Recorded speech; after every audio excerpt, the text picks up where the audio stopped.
voy a hablar de contaminantes orgánicos persistentes en artículos del hogar y vamos a hablar de los hallazgos de la organización y de los retos y lecciones aprendidas de países en vía en desarrollo. There we go. So, my name is Lee. Entonces, como dijeron, mi nombre es Lee Bell. Soy el asesor en temas de Elimination. mercurio y COPS en la red de eliminación de contaminantes internacional que se llama EPEN, que es una red internacional de interés público, una organización no gubernamental que trabaja para un futuro libre de tóxicos. Está compuesta de más de 550 ONGs en más de 122 países. Juntos trabajamos para garantizar que los metales tóxicos y químicos And the no environment. se produzcan o que se desechen de manera responsable para que no afecten el cuerpo humano. Hemos trabajado In en internet. diferentes elementos para catalizar movimientos internacionales para promover químicos no nocivos y mejorar la producción o la eliminación de sustancias peligrosas. O lo que quiero hablar hoy en términos de COPS en artículos y productos del hogar es este breve resumen. Quiero hablar de los hallazgos, análisis que ha hecho IPEN de productos del hogar. About Voy a POPs. hablar un poco de los retos sobre los COPS cuando estos artículos pasan a ser desechos y luego hablar de los daños a la economía circular y por qué necesitamos mirar hacia una solución como una destrucción segura y tecnologías de disposición de este tipo de residuos. También voy a hablar un poco de las lecciones aprendidas en términos del marco internacional regulatorio y legal, segregación, también destrucción de residuos COPS y controles de importación. Creo que la mayoría de personas están familiarizados con el concepto de economía circular,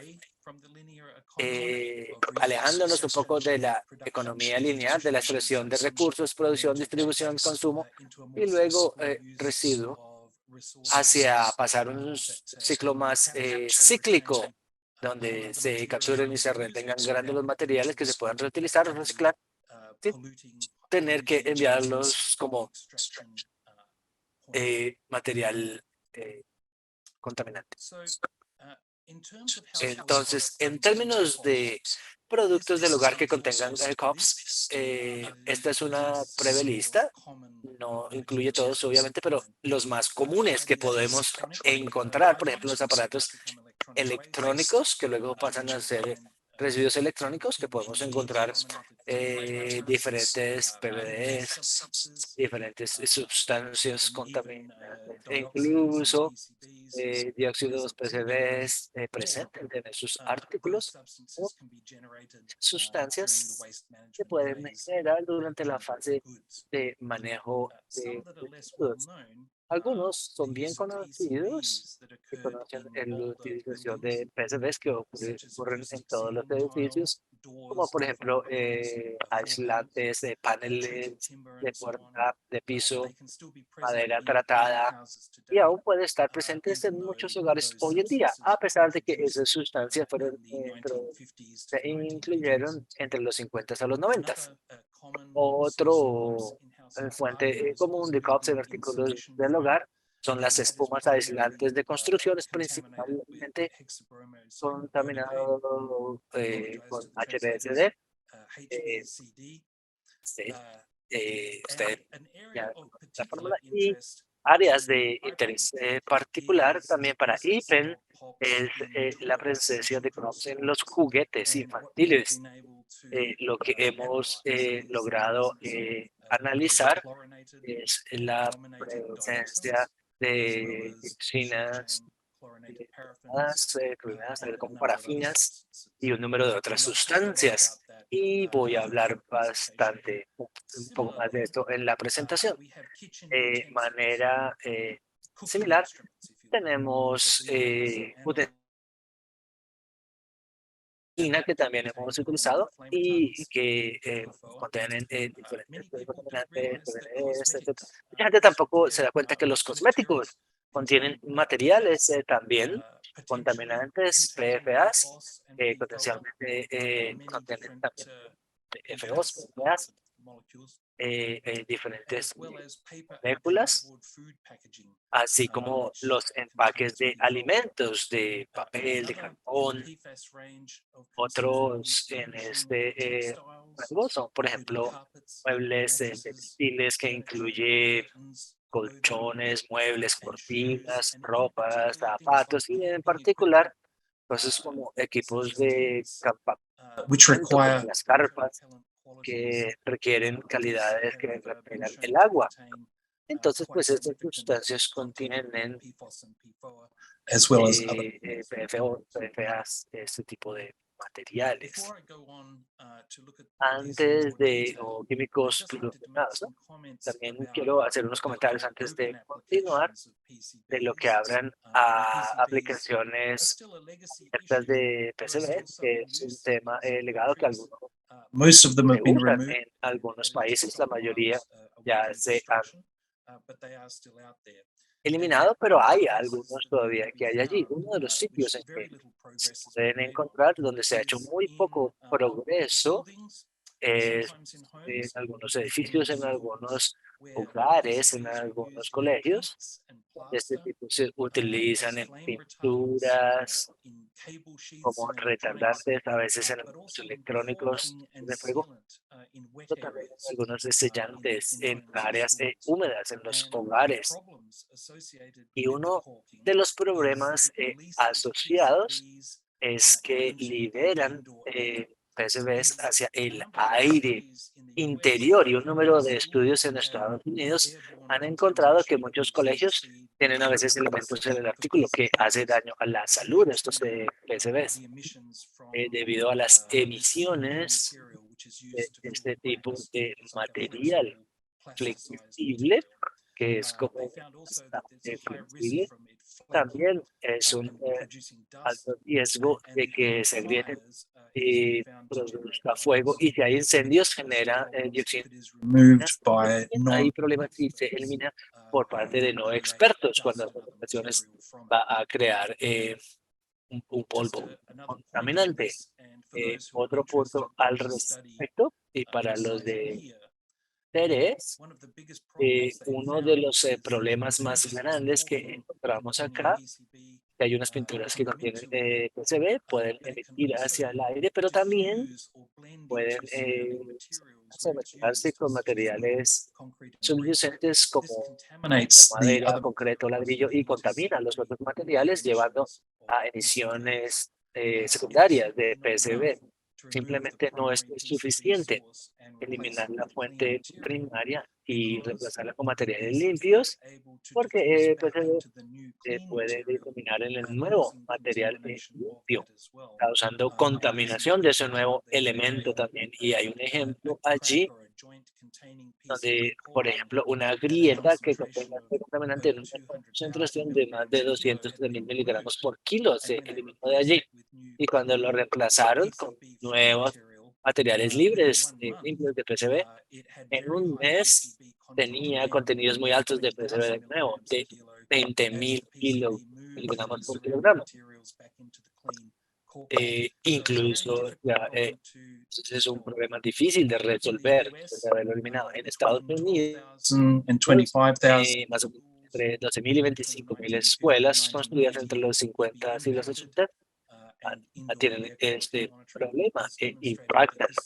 Esto se ha demostrado que esto puede generar niveles que exceden los que son no nocivos para la salud.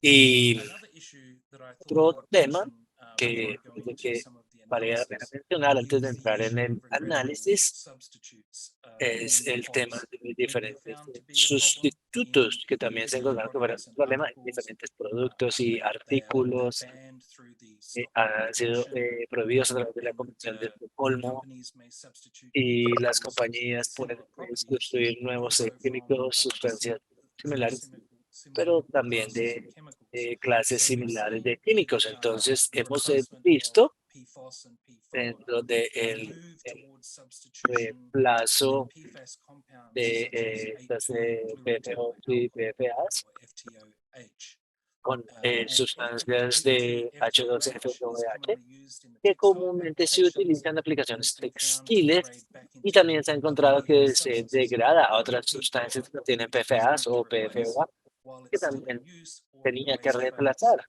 incluso en uso o en fase de disposición. Incluso en nuestro to estudio de IPEN encontró H2FTOH en 84% de todas las samples de that were textiles sampled sintéticos from Indonesia. que se tomaron en un proyecto de Indonesia, China y Rusia.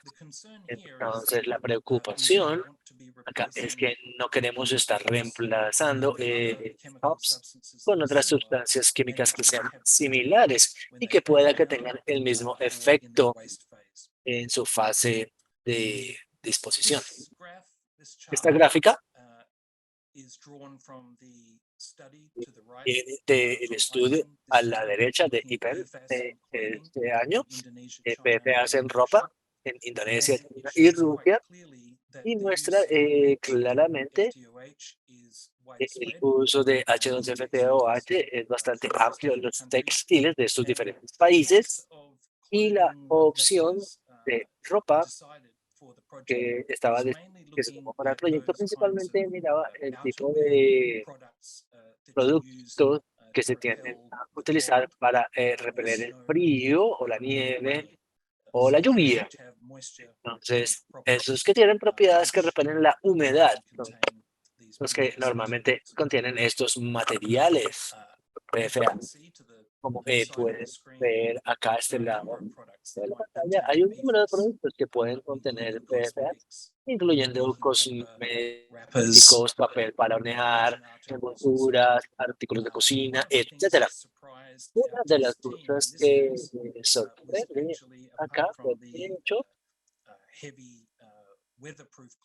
esta ropa que es a prueba de agua, esta de Indonesia, que tiene niveles muy altos. La razón, estas mantas que se utilizan para proteger la cabeza, staining. pero también lo utilizan muchas veces para proteger de las manchas. Entonces, en estas tablas, ver todos los productos diferentes que fueron examinados, muchos de ellos guantes, camisetas y otros tipos de ropa de invierno. Y pueden ver que ese estaba presente, H2FTOH estaba presente en varios niveles, pero también otro componente PFA, DIPAP 62DIPAP, también ocurría en niveles muy altos en este tipo de bufanda in terms of consumer que se probó también. Entonces, al probar los productos en hogares, las ropas y otros materiales textiles, pueden tener niveles elevados de estos tipos de contaminantes químicos. En el 2017, IPEN evaluó flame retardants in children. estos retardantes de fuego bromados en juguetes de niños, particularmente para OCTA-PD, DK-PD y HP, la conocida como HPSD en inglés. En este estudio, todos estos tres químicos tóxicos ahora están en la lista de COPS. Productos plásticos infantiles, como por ejemplo estos cubos de rugby, en productos de 26 países diferentes, incluyendo muchos países en vía de desarrollo. 90% de las muestras contienen OCTA-PD o DK-PD y casi la mitad de ellos contienen HBCD. El estudio encontró muestras de productos infantiles que excedían los límites propuestos y existentes de materiales peligrosos. Lo que estoy hablando es de esos que se desarrollaron bajo la Convención de Basilea y que se utilizaron para clasificar también este tipo de residuos en la Convención de Estocolmo. Este tipo de juguetes efectivamente contienen más de estos químicos de los límites umbral de residuos peligrosos. 39% contenían OCTA-PD en niveles de más de 50 ppm, 43% contenían DK-PD en niveles mayores a 50 ppm y 7% contenían HBCD en concentraciones mayores de 100 ppm. La fuente de este problema es el reciclaje de plásticos que contienen COPs como un aditivo intencional, y esto principalmente se atribuye a los plásticos o a los que vienen del reciclaje de materiales electrónicos que se mezcla con plástico limpio, nuevos productos. Entonces, al tener esta fuente de contaminación dentro de la cadena de reciclaje, estamos viendo nuevos y exposiciones no intencionales, particularmente para los más vulnerables en la sociedad, y es los niños en desarrollo, y son más vulnerables que los adultos a los efectos de COPS en su desarrollo. La fuente de juguetes que estuvimos probando son muy comunes en la mayoría de supermercados, tiendas de juguetes, ¿no? Como estas pistolas plásticas, cubos de rugby, juguetes muy comunes. Y nosotros sabemos que los contaminantes orgánicos persistentes, o el comité para esta revisión de la Convención de Estocolmo, estaba bastante preocupada por esto, y este comité explícitamente dijo que era importante eliminar los éteres diferiles brominados del ciclo de reciclaje, porque no hacerlo inevitablemente resultaría en una contaminación ambiental y de los seres humanos, y en la dispersión de éteres difeniles brominados en matrices, de las cuales no se puede recuperar técnicamente o económicamente imposible. Entonces, y se va a perder entonces la credibilidad del reciclaje. Entonces, es una manera que, como los COPs, si entran a la cadena de reciclaje, de hecho, están contaminando o envenenando una de las áreas claves de la economía de reciclaje. Entonces, es muy importante que nosotros eliminemos y segreguemos los desechos que contengan COPs de otros materiales o de otros contaminantes debido a esto, otros residuos. También quiero decir que los residuos electrónicos no son la única fuente de este tipo de contaminación, ya que estos retardantes brominados se utilizan, por ejemplo, en automotores, muebles, en otros, y también en otros elementos para el hogar también. Entonces, de nuevo,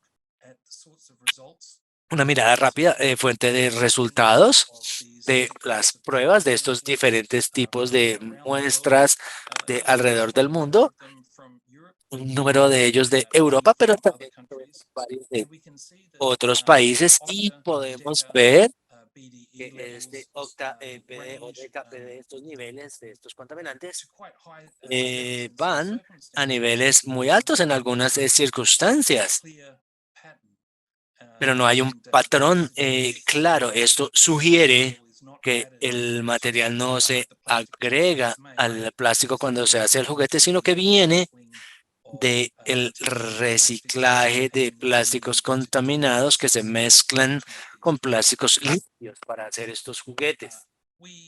Nosotros también estamos preocupados de que el uso de parafinas clorinadas de cadena corta, que es común en juguetes. Entonces, llevamos a cabo una serie de análisis en el 2017, de nuevo, mirando juguetes infantiles y el nivel potencial de exposición que pueden llegar a experimentar al manejar estos juguetes plásticos, como pueden ver, como por ejemplo una cuerda para saltar que contenía 19.000 ppm de SCPs, un patito de hule de Brasil con 13.000 ppm, y otros resultados notaron una diferentes niveles de contaminación de SCPs. Este tipo de químicos se utilizan ampliamente en la fabricación de caucho, en muchas fabricaciones de juguetes, para darle una suavidad y efecto de suavidad, y era muy común en muchos de los juguetes que tomamos como muestra dentro de este estudio. Como pueden ver, el rango de juguetes que evaluamos fue bastante amplio, e incluyó eh, cuerdas para saltar, pececitos de plástico y un rango de otros materiales. Los niveles eran relativamente altos en muchos de estos y creo que uno de los problemas que nos encontramos es saber cuál es el origen del producto. Algunos de ellos eran fabricados en China, otros en Alemania o Rusia. Muchos de ellos no están etiquetados. Entonces, una de las dificultades de hacerle la trazabilidad o seguimiento es, de hecho, mirar dónde fueron fabricados, poder encontrar dónde fueron fabricados. En primer lugar, en 2022 miramos a estos retardantes de fuego brominados en productos, de nuevo enfocándonos en juguetes infantiles debido a los altos niveles de exposición que los niños tienen a estos juguetes. También es muy pequeños, se pueden poner juguetes en la boca, los manipulan en gran medida y tienen más exposición y vulnerabilidad que los adultos. Perdón. Y mirando a los resultados de este material en las muestras, podemos ver de nuevo que hay cantidades significativas de octava PBD y de PBD presentes. Los niveles de HBSD eran relativamente bajos en comparación. Y la composición de estos retardantes brominados pueden diferir entre muestras individuales sin una composición, sin patrones de composición o concentración. Y de nuevo, esto sugiere que estos materiales, como vienen de fuentes heterogéneas, que se usan para producir los plásticos reciclados. Para elaborar estos productos en la pantalla, pueden ver estos granulitos de plástico negro que resultó ser uno de las sustancias contaminadas más altas que logramos observar. Actualmente plástico, en términos de plástico reciclado, es uno de los materiales de valor más bajo.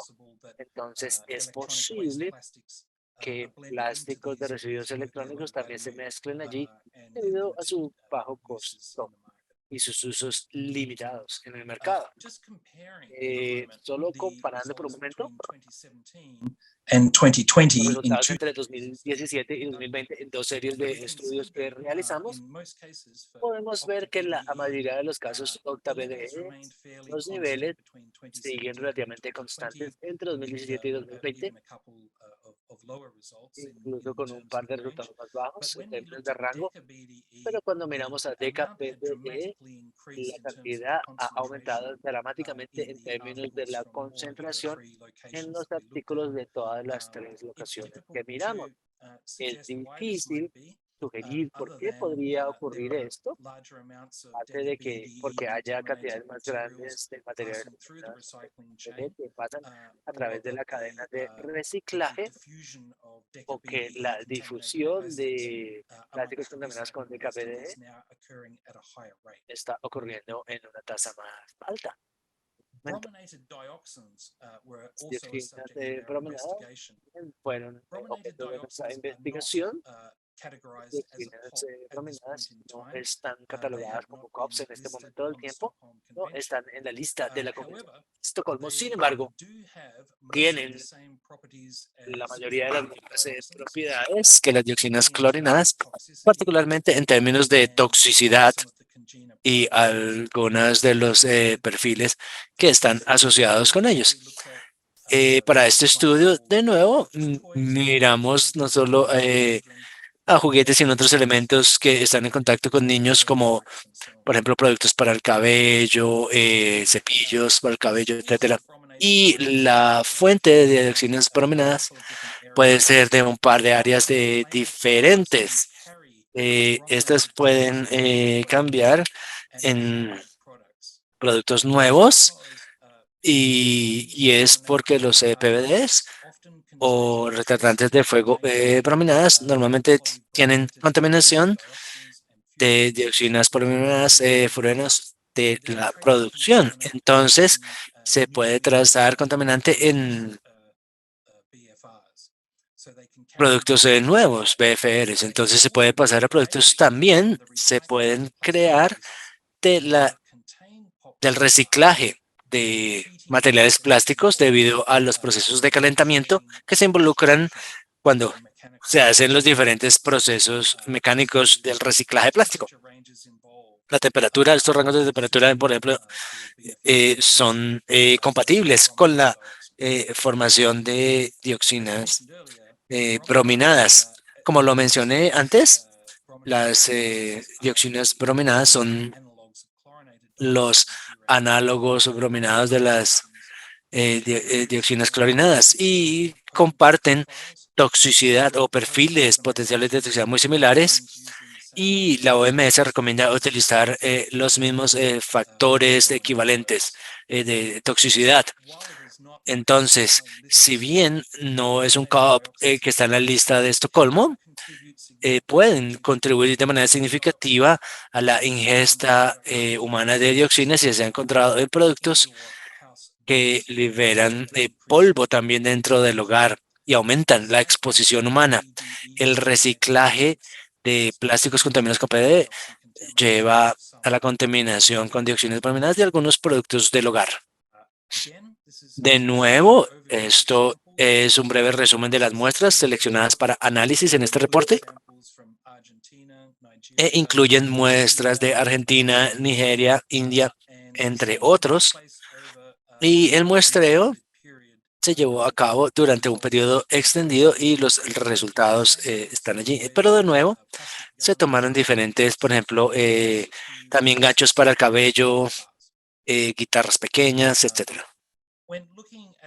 Al mirar a los resultados de los análisis, podemos ver que al mirar a los PVDs,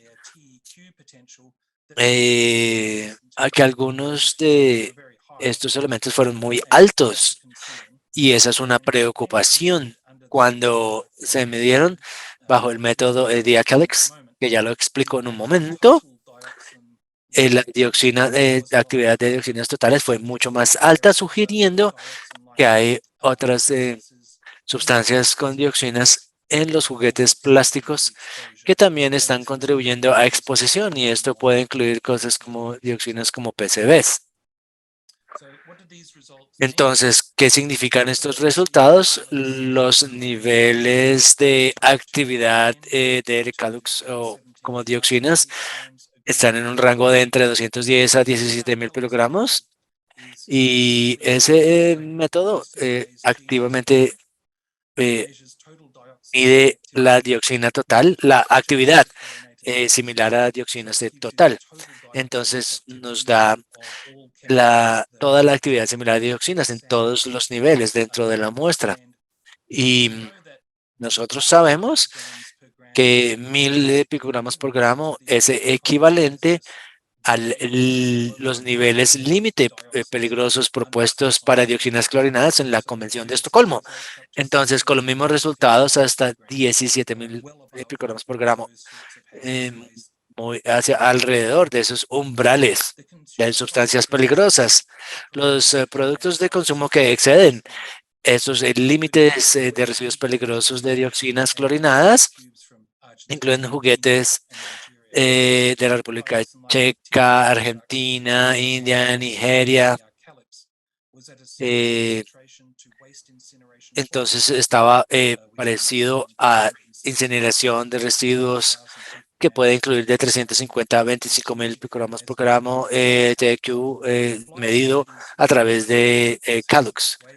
Entonces se muestra que tiene residuos peligrosos, que usualmente residuos de COPS, debido a sus niveles de dioxinas y PCBs. Y esto significa que muchos productos hechos de plásticos reciclados que contienen BFRs con COPS tienen el mismo nivel de dioxinas que los residuos peligrosos, y están siendo utilizados como materiales o juguetes de alto contacto de esta exposición en los hogares. El patrón de PVDs y en estas muestras se muestra también estas mezclas de DKPDs,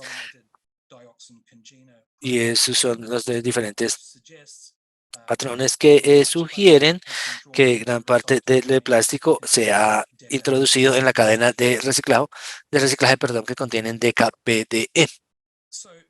Entonces, con respecto a los retos que estos tipos de productos tienen, presentan para los reguladores y para los hogares, podemos ver que muchos de los países, en particular los países en desarrollo que buscan evitar la importación de productos que contienen COPS, enfrentan muchos retos para evitar el ingreso al país y su manejo.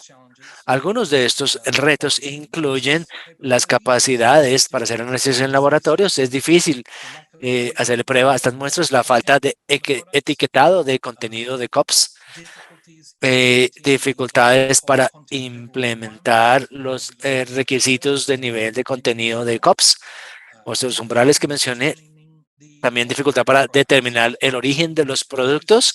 Normalmente se produce una masa sin marca, sin país de origen, incluso en el empaque. También está el problema con la presencia de COPS no regulados como dioxinas brominadas. Algunos productos, bueno, no están regulados de manera adecuada en ninguna de las convenciones. Entonces, algunos productores todavía utilizan algunos stockpiles con COPS restringidos como PFOs, PFAs en textiles, y algunos inventarios viejos de textiles aún se intercambian o se comercializan internacionalmente. Y también residuos electrónicos a veces se envían a países en vía de desarrollo como materiales útiles para reparación o reutilización, pero a veces terminan siendo quemados o parcialmente reciclados, contribuyendo a la liberación o a la contaminación con COPS en el país de destino. Otro problema grande que está contaminado, que está relacionado con esto, es la segregación de desechos COPS. Si no se puede encontrar una etiqueta, si no se puede analizar, es muy difícil separarlo de productos para el hogar no contaminados cuando llegan a esa fase de disposición. Algunas de las técnicas que pueden ayudar para hacer un tamizaje de productos importados para encontrar cuáles podrían estar o podrían ser más sospechosos que otros, incluyendo dispositivos como esos dispositivos fluorescentes de rayos X. No prueban químicos individuos, pero sí pueden, como por ejemplo, tratar de hacer un tamizaje para compuestos halogenados o a veces hay algunos que ocurren en un juguete en particular y puede indicar que el plástico puede provenir de residuos electrónicos. Entonces puede ser útil para los oficiales de aduana hacer campañas periódicamente utilizando estos dispositivos para probar grupos particulares de productos para el hogar que puedan contener estos COPS. De nuevo, creo que un método más complejo es utilizar el sistema de ERCALUX. Es más rápido y menos costoso que la espectrometría de masa o cromatografía de gas, GCMS, que cubre todas las actividades similares a dioxina. Este método CALUX, como yo lo mencioné, no solamente las dioxinas clarinadas, entonces puede ser útil para probar una amplia gama de productos para ver si contienen niveles de dioxina fluorinadas de preocupación. Más recientemente, que se desarrolló un método que se llama emisión de rayos gamma inducido por partículas, una espectroscopía con esta tecnología que se llama PIG. Es relativamente rápida y es cuantitativa, pero se desarrolló recientemente apenas a nivel de laboratorio y se ha usado en un número de estudios, y asumo que va a estar disponible de manera más amplia en el mercado de pronto en los siguientes años, pero puede ser útil para identificación de PFOs, PFAs. Para los que están más interesados en el método de RE-CALUX para probar productos, plásticos, etcétera. Este es un artículo en Journal con revisión de pares que tiene diferentes autores y habla más en profundidad de este proceso de prueba con este método.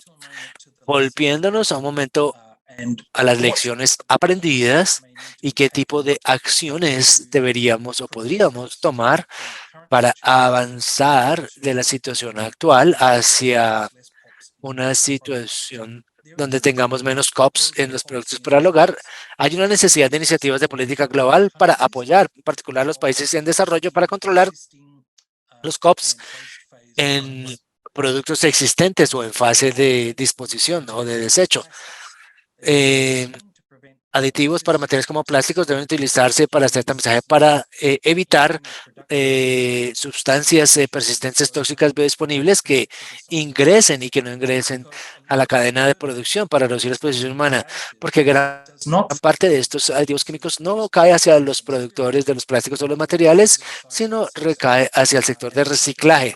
Entonces, y a veces se tiene que rechazar mucho material que entra por sus puertas debido a niveles de contaminación. Entonces, les puede poner un costo adicional.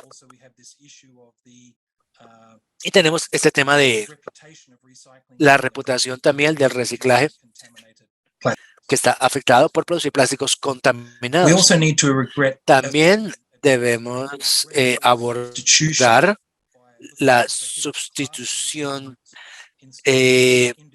prohibir ciertas clases de químicos. En vez de componentes PFAS específicos, tenemos que tratar de prohibirlo como clase en vez de mirar a éteres brominados. Tenemos más bien toda la clase de PFAS para una sustitución que no tengamos que arrepentirnos. Productos que contengan COPs, cuando pasan a ser residuos, deben ser segregados para una disposición especial y no se le debe permitir que entre en la cadena de reciclaje. Una manera de manejar esto es utilizar tecnologías que no incluyan combustión para la destrucción de residuos COPs, porque si contienen estos niveles, pues se tiene que requerir una destrucción especial. Las tecnologías de combustión, como incineración de residuos en procesos, como por ejemplo de combustión con cemento, debe evitarse para no perpetuar esta producción no intencional de COPs a través de emisiones y residuos tales como esta ceniza que queda en el fondo o que sale a flotar. También se debe apoyar a los países en vía de desarrollo para restringir estos COPs en productos, incluyendo elementos como terminar estas excepciones de reciclaje para materiales que contengan penta-BDD y octa-BDD antes del 2030, que está actualmente en fase de estudio. También en fase de excepción, debe establecer un límite de protección de 10 ppm para DKB en productos de reciclaje.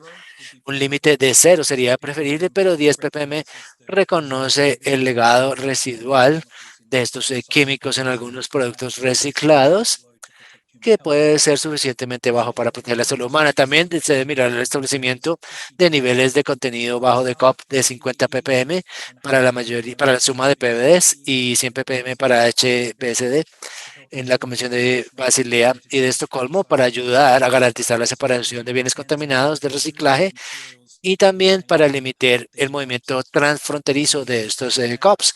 Necesitamos también transversalizar restricciones de COPs para evitar sustituciones que luego nos tengamos que arrepentir, con un enfoque en los PFAS y retardantes de llama halogenados, tales como BFRs brominados.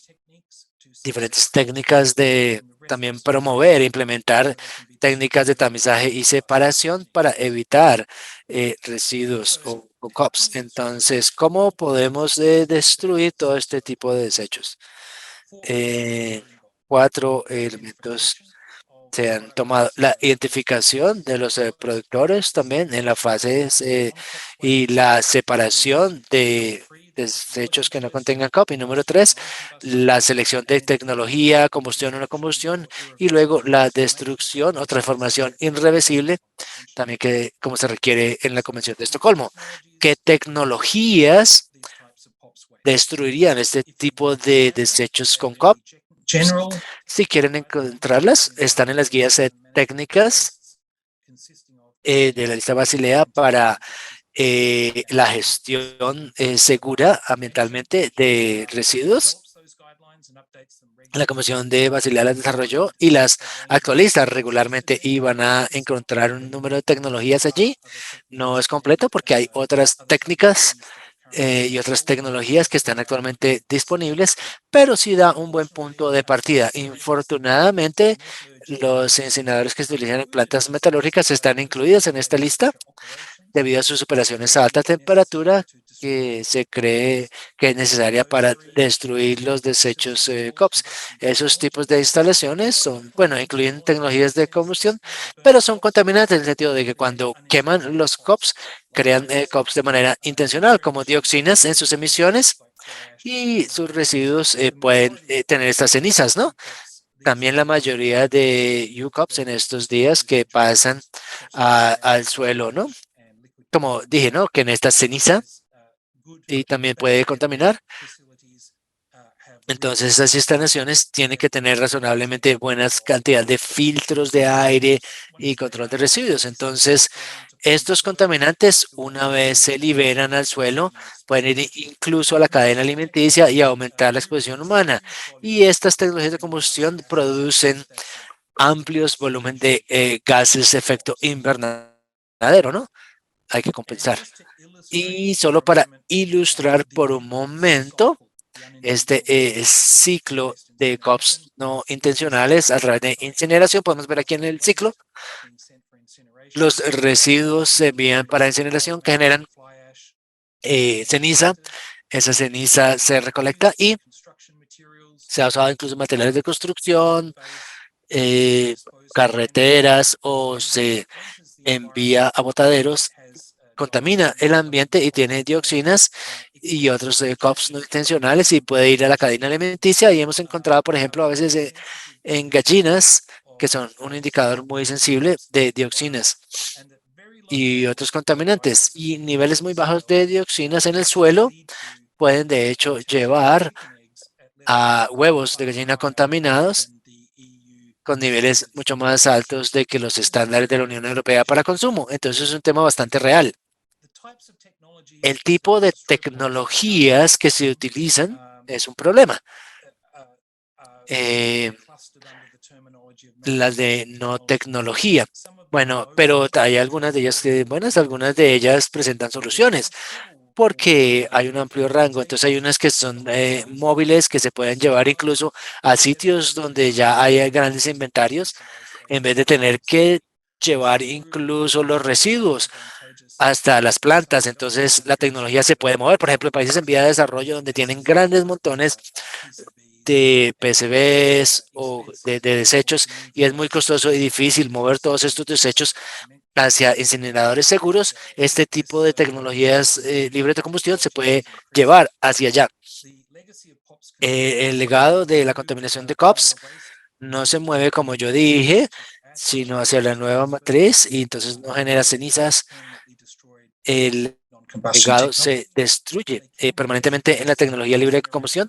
Puede ser incluso menos costosa que la incineración y tiene diferentes técnicas y los precios se pueden ver afectados por algo como puros PCBs o contaminación o elementos de baja contaminación. Obviamente materiales más concentrados pueden ser más costosos de tratar. Las mismas guías de Basilea sobre desechos y COPS también incluyen tecnologías libres de combustión como reducción de química en fase gaseosa, descomposición catalizada de base, etcétera. Brevemente voy a mencionar un par de ellos porque, bueno, son demasiados en la lista, pero estos son buenos en el sentido de que pueden manejar una amplia gama de COPS. Hay nuevas tecnologías también que no están en la lista aparentemente, pero también han demostrado ser muy efectivas en diferentes aplicaciones. Una de ellas es que llamaba EcoSpecies y REACH, una nueva tecnología para eliminar dioxinas y PCBs de sedimentos submarinos y los destruye, todos los contenidos. También hay destrucción mecánico-química o MCD, también conocida como tribólisis, que utiliza ciertos molinos esféricos para destruir los reagentes y altas concentraciones de COPS.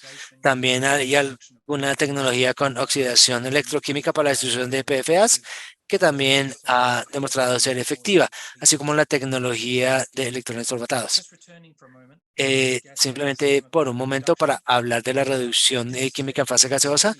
Estas instalaciones, de hecho, es la ciudad donde yo vivo, aquí en Australia, en Perth, y ha sido muy exitosa para destruir todos los COPs, todos, y no quedó nada, ya incluso. Entonces, la tecnología, de hecho, se exportó y ahora está en Estados Unidos, Canadá y Japón tratando desechos de COPs. Puede tratar una amplia gama de COPs, incluyendo PVDs, SSPs y PFAs. Cuesta más o menos 10% de un incinerador moderno. Su construcción no se requiere ningún pretratamiento de los residuos y se soil treatment. Another technology which has advanced rapidly and is now available in mobile containerized units is supercritical sitios. De nuevo, puede destruir, pero esta tecnología fue la que destruyó, por ejemplo, se utilizó para destruir armas químicas. Y esto destruyó todo el inventario de armas químicas en Siria cuando el gobierno estadounidense encontró algunas. Entonces, incluso algunos de los datos antiguos pudieron mostrar que la instalación cuesta más o menos un 15% menos que las plantas de incineración, ¿no? Y incluso el costo de operación alrededor del 10% menos. Esta tecnología en particular, que se llama oxidación de agua supercrítica, que se puede utilizar y la ha utilizado el ejército de Estados Unidos para destrucción de residuos peligrosos, armas químicas, etcétera. También ahora cambiando a la tecnología que se llama EcoSpears y REITs, también forman lo que se conoce como un tren de tratamiento y es un ejemplo acá donde se conecta con 12 tecnologías y normalmente el primer paso es reducir la cantidad de residuos a tratar y el segundo paso es destruir los COPs. En el primer paso, estas polímero o spears, que quiere decir extracción de polímeros solventes y sistema de remediación, contienen un solvente y estos llevan a la ruta de agua. Y debido a que los COPs como las dioxinas o PCBs son hidrofóbicas, entonces salen de ese sedimento hacia esos polímeros y pasan al solvente como en el centro de estos tubos. Después de varios meses, cuando la concentración y se llegan cientos de componentes, estos tubos se eliminan o se quitan y en la segunda etapa, un solvente se agrega hacia un sistema REITs, que es una variante de reducción metal con álcali, y llevan a una destrucción y desalinación. Una gran ventaja es que el sedimento no es dragado, ¿no? Que luego va a entrar a la columna de agua y va a contaminar la vida acuática. Entonces, esta es una tecnología bastante única e innovadora que ha sido utilizada en Suecia, Hawái y en otras locaciones en Estados Unidos, creo, en esta etapa también. Otro proceso un poco más antiguo que se llamaba ITDU, que es una unidad de destrucción térmica indirecta, y la destrucción con descomposición catalizada de base, dos tecnologías en la República Checa que se utilizan. En el primer paso, los COPs se eliminan del suelo grava utilizando una unidad de desabsorción térmica indirecta que se calienta y los PCBs condensados y las dioxinas se eliminan en un volumen muy pequeño porque están concentradas y luego se destruyen en la fase en la unidad PSD de descomposición catalizada de base. Aquí es una de los sitios más contaminados, por ejemplo, en Checoslovaquia estaba, y esto se utilizó de manera exitosa para descontaminar bastante. Entonces, estos trenes de tratamiento donde se puede reducir la cantidad de material que debe tratarse con estos pasos de pretratamiento. Hay algunos acá precios, indicadores para tecnología libre de combustión acá, que están más o menos eran de 2008, entonces los precios han podido cambiar, son de 2007, 2008, pero les da más o menos una idea de los diferentes tipos de materiales que tratan y los costos asociados a ellos. La presentación va a quedar grabada, entonces no voy a explicarlos todos, pero más o menos les da una idea de las diferentes suposiciones que tienen en relación con los diferentes desechos que manejan. ¿Ok? Para cualquiera de ustedes que esté más interesado en estas tecnologías avanzadas libres de combustión, que están de una manera efectiva haciendo la incineración de residuos obsoleta para la destrucción de COPS. Hemos desarrollado unos documentos en ePen, acá está el enlace, y pronto va a estar disponible en español. Va a estar en español también en la web. Todos los otros reportes de muestreo y diferentes elementos que hemos hablado hoy, mirando artículos de hogar, juguetes, etcétera, disponibles en este enlace, algunos de ellos pueden estar disponibles también en español ya. Muchas gracias por su atención. Voy a dejar de compartir la pantalla ahora y les devuelvo la palabra. Muchas gracias.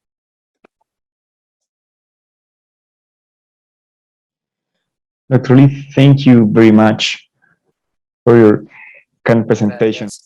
Gracias, Dr. Lee.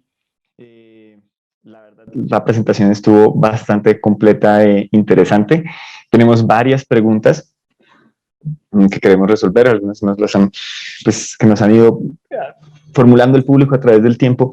Creo que la primera, para darnos todo un contexto, todo lo que nos contaste, es una gestión muy, muy interesante de todo lo que han venido realizando, pero quizás puedas hacernos una breve introducción para que todo nuestro público tenga muy claro qué es el IPEN, ¿sí? ¿Cómo es ese papel de observadores en los convenios, especialmente el de Estocolmo y el de Basilea? ¿Pudieras hacernos una breve introducción de esta organización?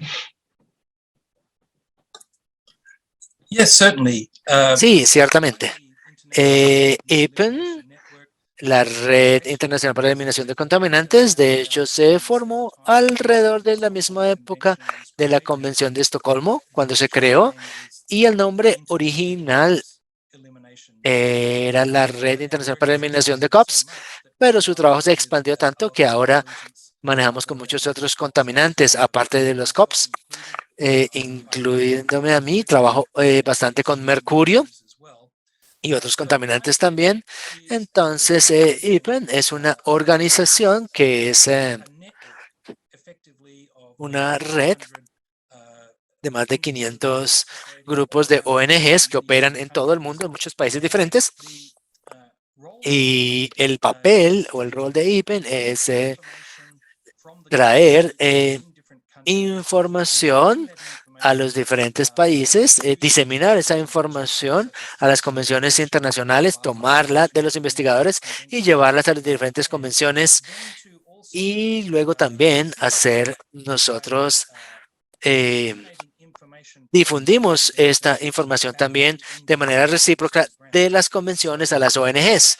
Entonces tenemos grupos ONGs que participan en proyectos que podemos llamar proyectos ciudadanos de ciencia que recolectan muestras, que toman parte en webinars, se comparte capacitaciones, donde nosotros podemos tomar la información de los proyectos, compartirla con otras comunidades, otras ONGs en otros países y construir sobre base científica y compilar también para la investigación. También podemos tomar esa investigación y se la mostramos a las convenciones y les hablamos a los tomadores de decisiones y a los formuladores de políticas que se ha encontrado y cuál es la situación en muchos países, en muchas circunstancias, y que buscamos apoyo, particularmente para los países en vía de desarrollo, de información técnica para ayudarles a que tengan sus posiciones de política muy claras en las convenciones. Y otra parte del trabajo que hacemos es formar parte de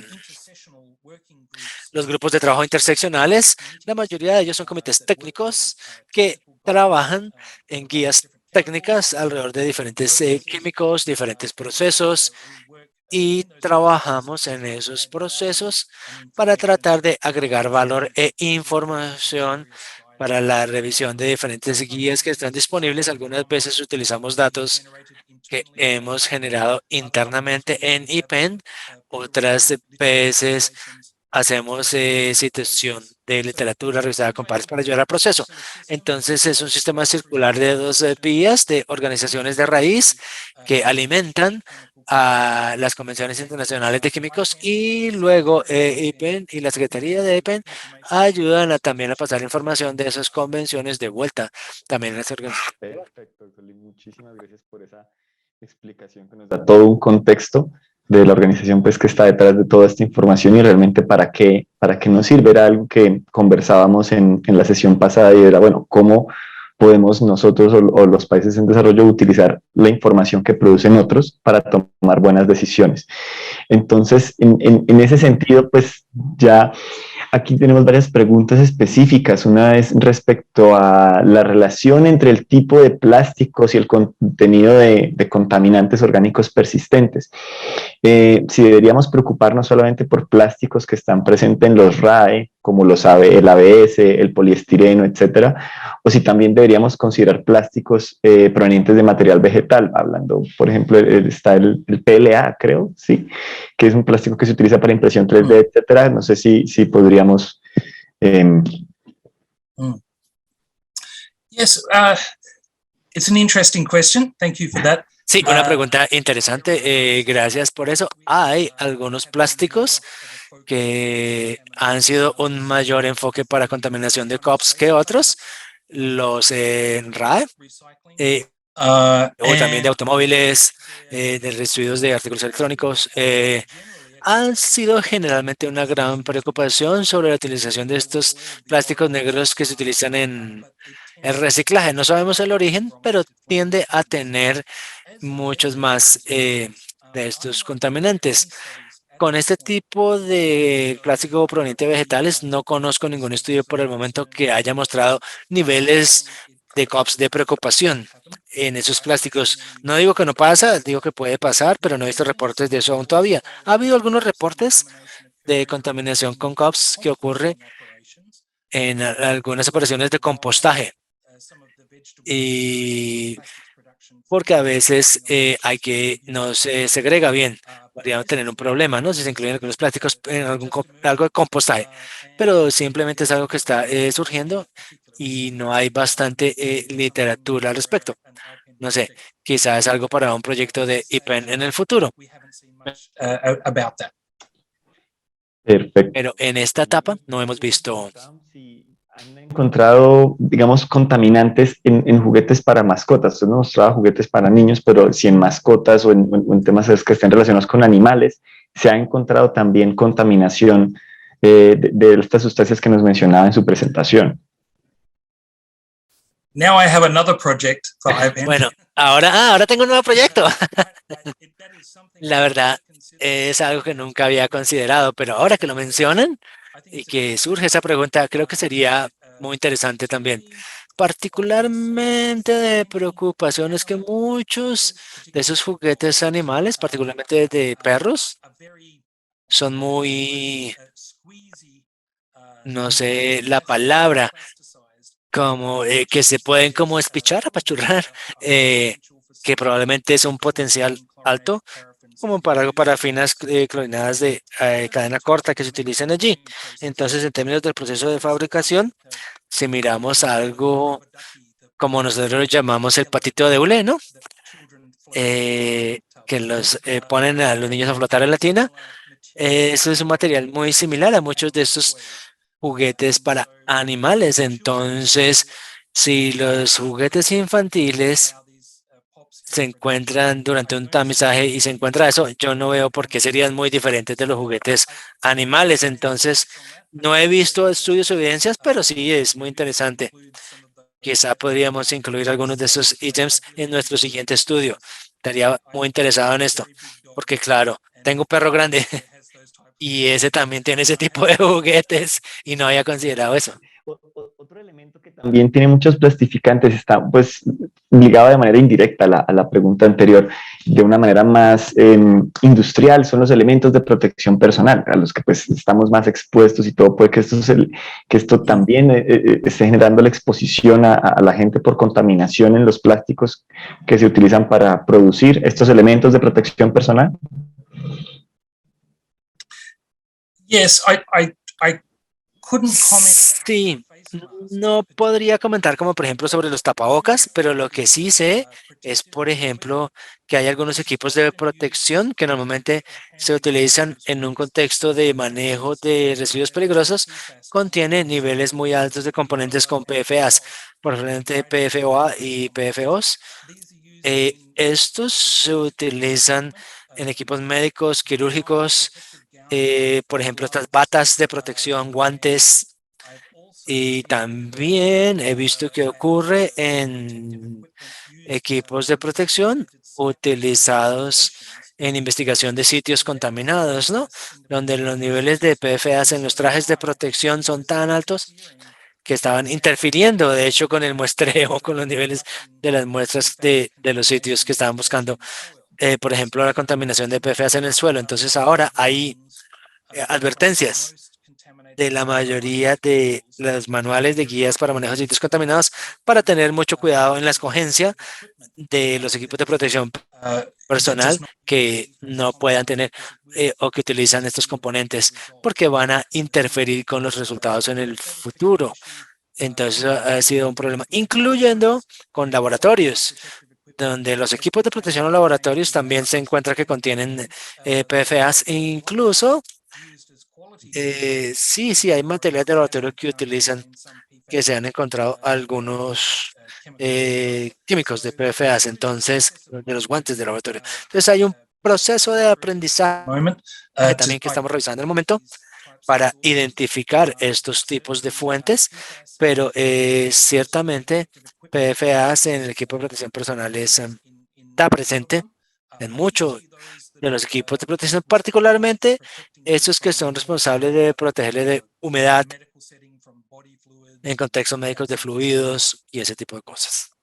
Bastante interesante todo este tema de cómo los elementos de protección personal también afectan los ensayos, el muestreo.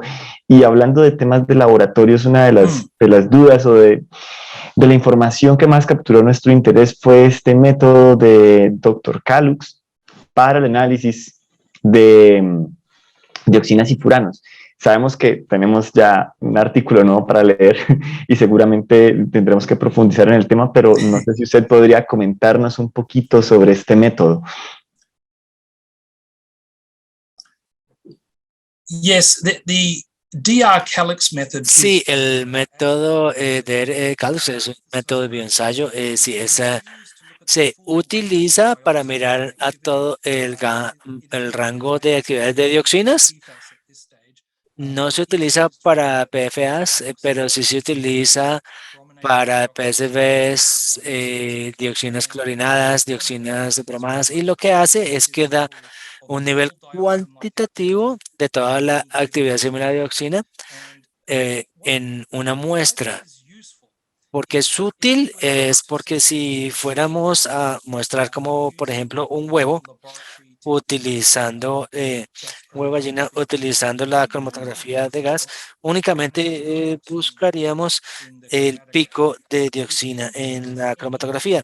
No nos diría nada sobre dioxina bromada y como de PCBs como dioxinas, pero el método de Arcadox da muestras cuantitativas de todo esto. Entonces, por ejemplo, en un huevo de gallina podemos encontrar que hay un nivel muy bajo de dioxinas clorinadas, pero la actividad en ese huevo es extremadamente alta. Y lo que esto apunta es que hay otras influencias, otros elementos de dioxinas. Entonces también se puede utilizar como una herramienta de tamizaje para ir al laboratorio y decir, encontramos niveles bajos de dioxinas clorinadas, pero porque estamos teniendo esta actividad similar a dioxina o cuasi dioxina. Y eso nos da una verdadera imagen del impacto just looking at the de chlorinated. comernos ese huevo. Mientras que simplemente mirar las dioxinas cloradas probablemente nos dejaría con la impresión de que es un huevo seguro para consumir por debajo de los niveles seguros de umbral. Entonces, por eso es que Dercalux ha emergido como uno de los métodos más precisos y ampliamente usados. Perfecto, interesante conocer estos nuevos métodos, como la ciencia va avanzando en estos ensayos.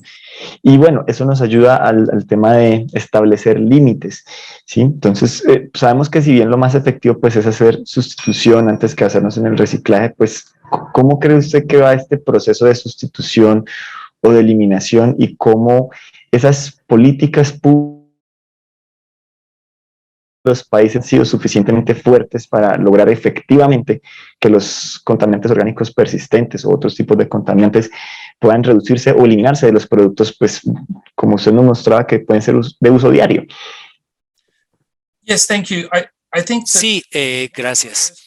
Creo que una de las primeras medidas que tenemos que considerar es que le estamos agregando los productos en primer lugar y claramente no se deben agregar cups a los plásticos ni a ningún otro producto que estén ingresando para el uso masivo. Lo segundo que debemos hacer, una vez hayamos manejado eso, es, y las Naciones Unidas actualmente está mirando diferentes additives.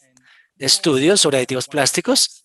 No todos los problemáticos son cups, hay otros también, pero lo que debemos hacer es empezar a eliminarlos, esos materiales, incluyendo los que están como dentro de la misma clase o la misma familia, ¿no? Entonces, una de las herramientas más grandes que no se utiliza en muchos países o es desconocida para evitar movimientos transfronterizos de residuos o digamos residuos plásticos para propósito de reciclaje es el nivel bajo de contenidos COPS. Estos niveles constantemente están bajo revisión en las guías técnicas de Basilea de residuos COPS o en todas las reuniones de la reunión de Basilea las revisamos y con el tiempo un número de ellos se han bajado y bajado esos niveles permisivos de COPS.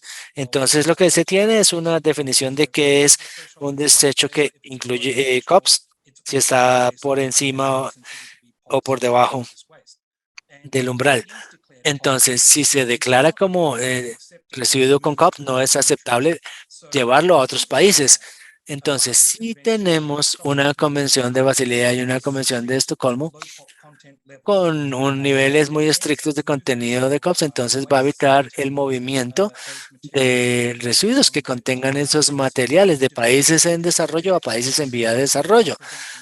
De hecho, entonces, activa para evitar la exportación y también etiqueta el país de importación que debe solicitar un análisis de los desechos, un análisis representativo para garantizar a través de los procedimientos de consentimiento informado que no están importando los desechos contaminados con COPS de otro lado y tomando responsabilidad por ello.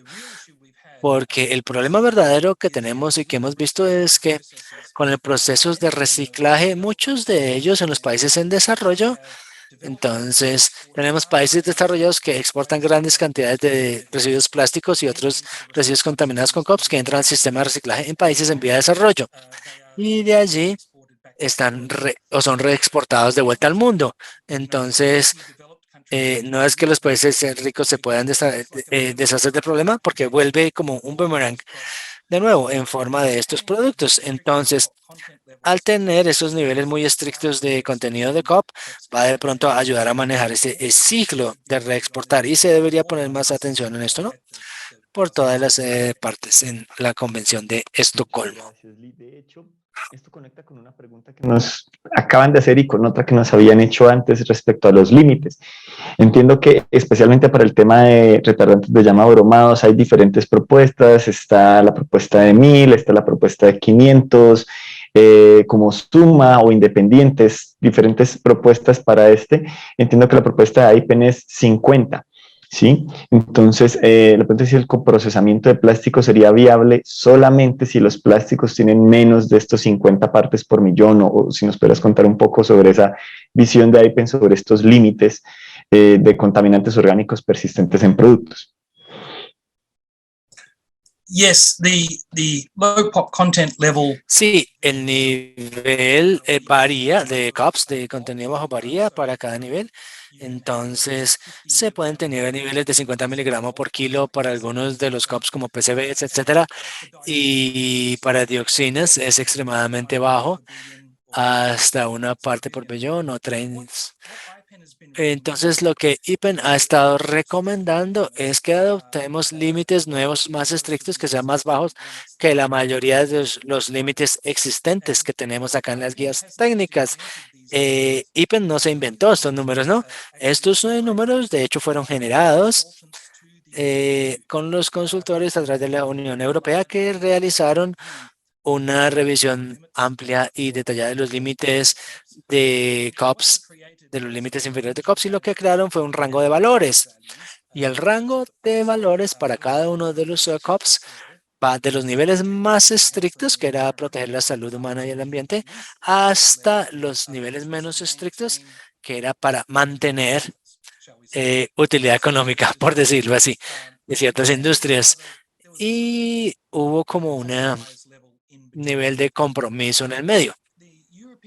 Y la Unión Europea ha estado debatiendo estos temas internamente y recientemente ha reducido algunos de sus niveles inferiores de COPS, límites inferiores de COPS, no tanto en los que está proponiendo IPEN, pero han bajado considerablemente para el número de contaminantes. Pero lo que me gustaría reiterar es que hay números incluso más bajos que podríamos estar utilizando, umbrales más bajos recomendados, basados en ciencia con los consultores de la Unión Europea, y el tema es principalmente político, no técnico, ¿no? Entonces, si quisiéramos adoptar los niveles para proteger de una mejor manera la salud humana y el medio ambiente, tomaríamos los niveles más estrictos, pero hay intereses o influencias políticas y económicas sobre estas decisiones.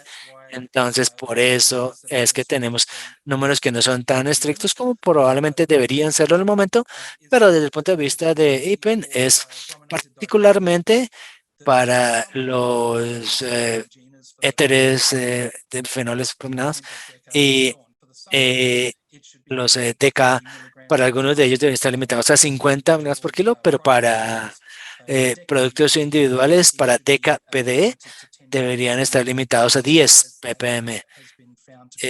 Como la ciencia ha encontrado que es un nivel relativamente seguro para protección. Muchísimas gracias.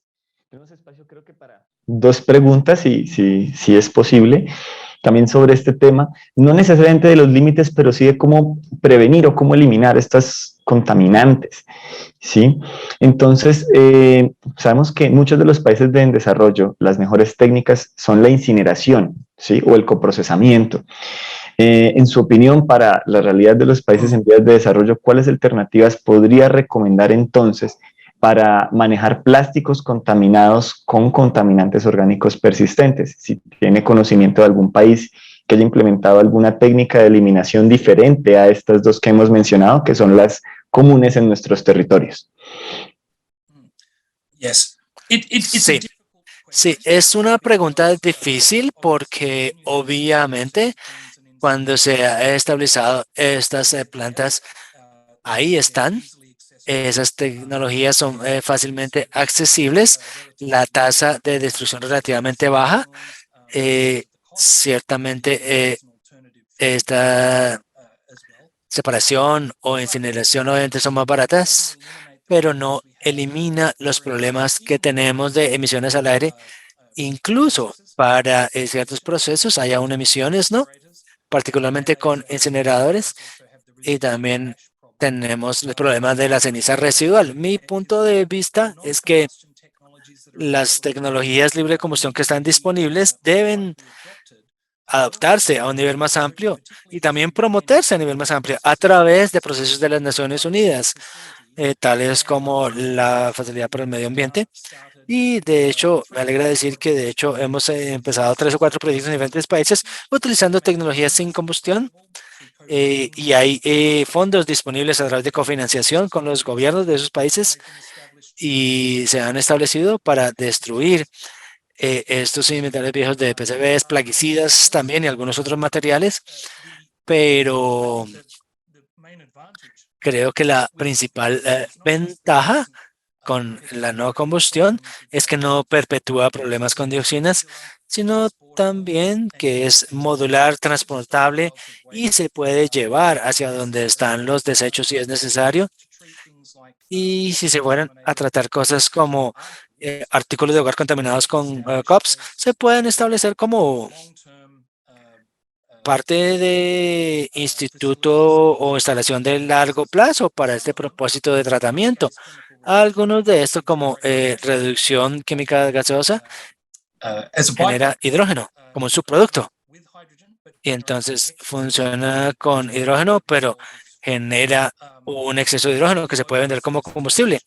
Y son relativamente de bajo costo de establecer en comparación. Entonces creo que esta es la dirección en que tenemos que estar yendo. La dificultad es que estas instalaciones establecidas pueden operar relativamente a bajo costo inicialmente. Entonces es technologies. difícil para las tecnologías libres de combustión competir con una base de por tonelada, a menos que inicialmente sean apoyadas por mecanismos externos de financiación. Y creo que el GEF o hay proyectos combinados con diferentes gobiernos nacionales pueden empezar y estamos empezando a ver el inicio de estos procesos. Muchísimas gracias.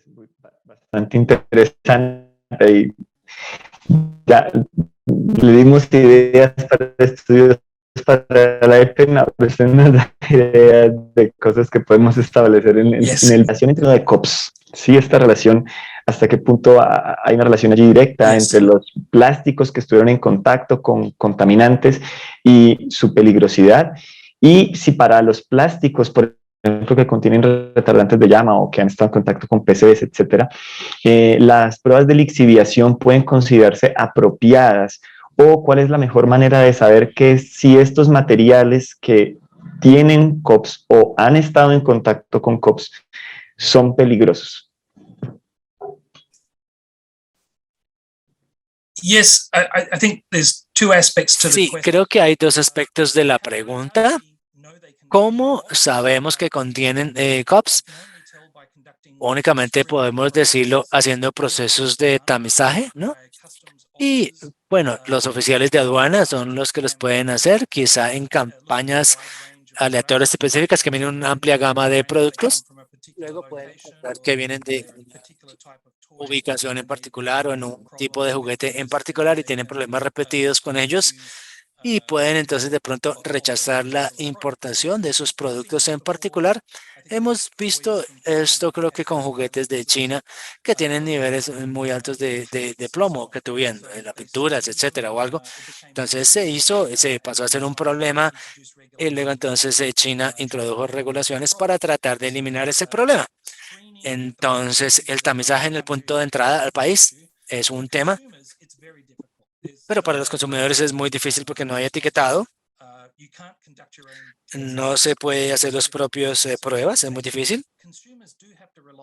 Entonces los consumidores tienen que confiar en que las autoridades hagan este tipo de revisiones. ¿Qué tan peligrosos son estos juguetes? Bueno, si estamos en los niveles superiores, no debería haber COPS en juguetes infantiles, pero si se encuentran de los niveles superiores, son bastante peligrosos y la razón es porque los niños manipulan los juguetes de manera extensiva, tienden a ponérselos en la boca, tienen altos niveles de contacto. La naturaleza del plástico con aditivos también, no solamente POPs, es que no quedan asegurados en la matriz del polímero. Se pueden lixivar, se pueden como polvo, como gases volátiles, como excreciones líquidas potencialmente. Entonces, hay un número de maneras en la que estos aditivos plásticos de hecho pueden salirse del plástico y contaminar al hogar. Y el polvo interno que se recolecta allí todo el tiempo entra en las alfombras y los niños juegan en esas superficies con altos niveles de exposición. Entonces, si bien no todos los juguetes que probamos representaban un peligro inmediato para la salud de los niños, algunos de ellos con esos niveles superiores no queremos que los niños los toquen. Entonces, No creo que haya necesidad de entrar en pánico sobre estos niveles. Es algo que queremos eliminar a lo largo del tiempo. Y creo que va a haber un periodo de transición donde vamos a encontrar mejores métodos de prueba, mejores protocolos durante la fase de fabricación y que el reciclaje excluya más y más este proceso de reciclaje del proceso. Entonces va a tomar tiempo, pero creo que estamos yendo en la dirección correcta y este tipo de estudios exponen estos problemas y trae la atención de los reguladores hacia este tema. Entonces, todavía estoy esperando para probar los juguetes de perro también, pero al mismo tiempo, no creo que debamos entrar en pánico sobre los niveles que podríamos encontrar. Creo que los juguetes infantiles deben ser los productos más limpios que debíamos encontrar. En el momento esa no es la situación y tiene que rectificarse. Entonces, lo que me gustaría simplemente decir es que puede que haya resultados más altos en productos que no estamos probando y lo que hemos visto es que algunos de los resultados son relativamente bajos. Entonces, definitivamente hay preocupación, pero no hay necesidad de entrar en pánico.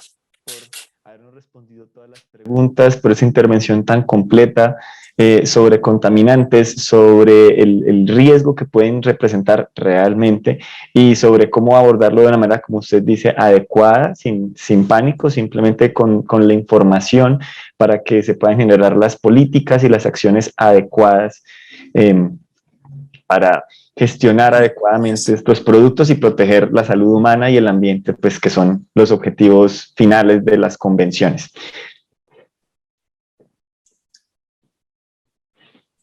¿Has terminado? Thank you very much.